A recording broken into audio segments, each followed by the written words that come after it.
Hello, welcome to the fifth unit single variable calculus. In this video, we are going to see curve tracing and applications of definite integrals to evaluate arc length. First, we will see curve tracing.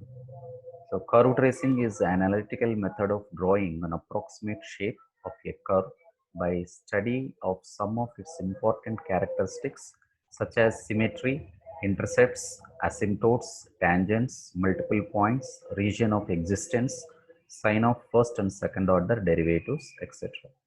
So knowledge of curve tracing is useful in applications of integration in finding length, area and volume, etc. Now we see the definitions. First, we'll see multiple point. So, a point through which all branches of a curve pass is called a multiple point of orth order and has or tangents. So, in this multiple point, there are three types are there. One is double point, another one is node, another one is cusp. When we say that it is a double point, the point through which two branches of a curve pass is called double point. So if you see here at this point, two branches of the curve is traveling. So at such a point, the curve has two tangents, one for each branch. Coming to node, if the tangents are real and distinct, then the double point is called node. If the tangents are real and coincident, then the double point is called a cusp. So here clearly cusp is at origin because the tangents are real and they are coincident. They are same, coincident. Therefore, this point is called a cusp.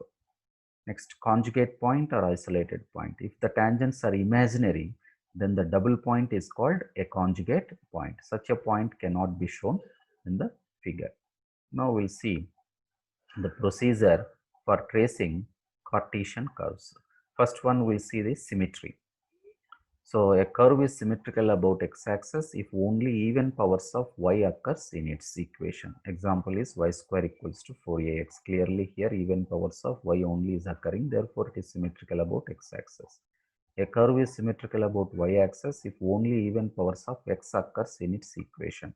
So this is symmetrical about x square equals to 4ay is a parabola which is symmetrical about y-axis.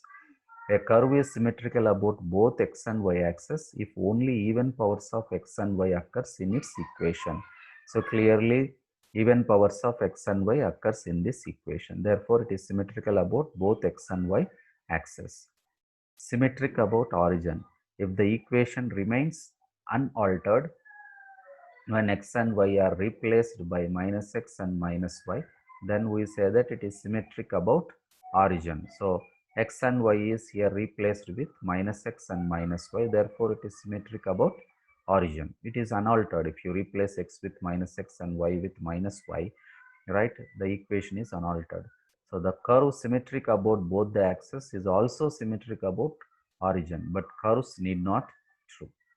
Okay, converse is need not true. Next, symmetric about the line y equals to x. If the equation remains unaltered, if x and y are replaced by y and x, then it is symmetrical about y equals to x. So clearly in this equation, if you replace y and x, right, instead of x, if you write y, instead of y, if you write x, the equation doesn't change. Therefore, it is symmetrical about the line y equals to x. Symmetric about the line y equals to minus x. So if the equation remains unaltered, if x is replaced by minus y and y is replaced by minus x. So instead of x and y, if you write instead of x minus y and instead of y minus x and the equation is not unaltered, then it is symmetric about the line y equals to minus x. Origin. A curve passes through origin. This we know if there is no constant term in its equation. Tangents. If the curve is passing through the origin, find the equation of the tangents by equating to 0 the group of lowest degree terms. If the origin is a double point, find whether the origin is a node, cusp, or conjugate point. Points on axis oblique intercepts. So to get x-intercept, put y equals to 0 and solve for x. So to set y-intercept, put x equals to 0 and solve for y. Now region or extent. The region is obtained by solving y terms of x or vice versa. Real horizontal extent is defined by the values of x for which y is defined. Similarly, real vertical extent is defined by the values of y for which x is defined. Imaginary region, the region in which the curve doesn't exist. In such region, y becomes imaginary for the values of x or vice versa. Asymptotes. So asymptotes parallel to x-axis are obtained by equating to 0 the coefficient of the highest powers of x.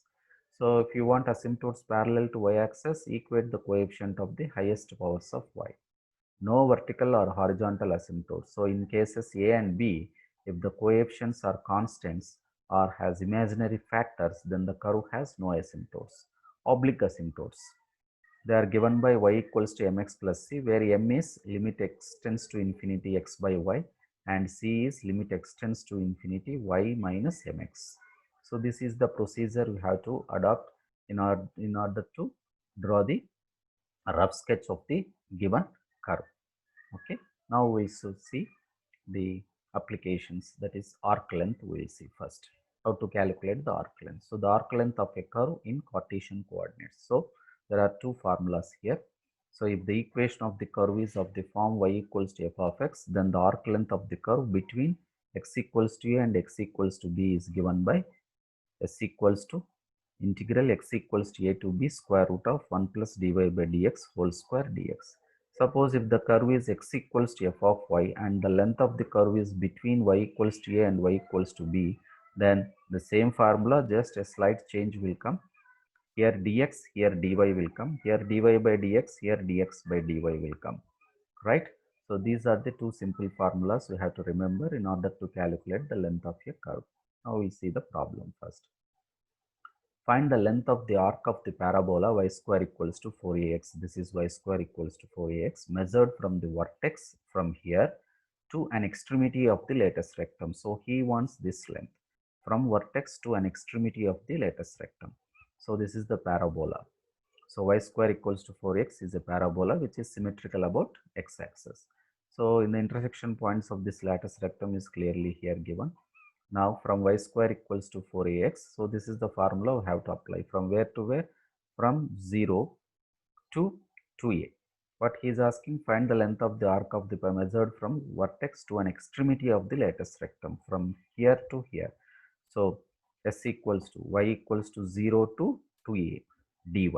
So you can apply another formula also if you want. In that case, you have to write x equals to 0 to x equals to a, then here it becomes dy by dx. So we are using this formula. So according to this formula, y equals to 0 to 2a, the formula is this one.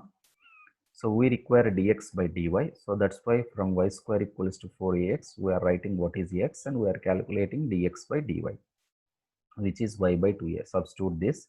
So 1 by 2a square means it comes outside, 0 to 2a root 4a square plus y square dy. So this is intermediate formula. If you apply and substitute the limits, you will get root 2 plus a sin h inverse a. Find the length of the curve 8x equals to y power 4 plus 2 y power minus 2 from y equals to 1 to y equals to 2. Here y is independent variable. So differentiating with respect to y, we get dx by dy. Dx by dy equals to 4y cube minus 4y power minus 3 by 8. This equals to 1 by 2 into y cube minus 1 by y cube. So length of the curve formula is integral y1 to y2, that is 1 to 2 root 1 plus dx by dy whole square dy. Dx by dy is calculated here. Simply substitute and integrate it. Find the length of the curve 3ay square equals to x into. So using the curve tracing principles, you have to draw the sketch. So we will get this one. So the curve is symmetrical about x-axis. So the limits are obtained by putting y equals to 0, then x into x minus a square equals to 0. So that is x is 0, x equals to a. So for the loop in the first quadrant, x varies from 0 to a. So the formula is, so because he is asking the length of the curve, which is 2 times 0 to a root 1 plus dy by dx whole square dx. From this, you have to calculate what is dy by dx. So for that, we are evaluating first y. So dy by dx is this one. So 1 plus dy by dx whole square is square root of this. And if you simplify this one, so the required length of the loop is 2 times 0 to a. So we have to simplify this integration. So the answer is 4a by root 3. Next, find the length of the arc of the parabola y square equals to 4ax cut off by the line 3y equals to 8x. So the point of intersection of the parabola y square equals to 4ax and the line 3y equals to 8x are 0 and 0, because this is parabola and this is the line. The intersection points are this one. So we want the length of the arc of the parabola from 0 to a. So 0 to a means here 3a by 2. So you can apply the other formula also. So 1 plus dx by dy whole square. To get this dx by dy, y square equals to 4ax. So simplify this one. Dy by dx is this one. So 1 plus dx by dy whole square is 1 plus y square by 4ay square. So substitute this and simplify. You will get that answer. Okay. So thanks for watching. I am Srikanth Reddy. I will see you in the next video.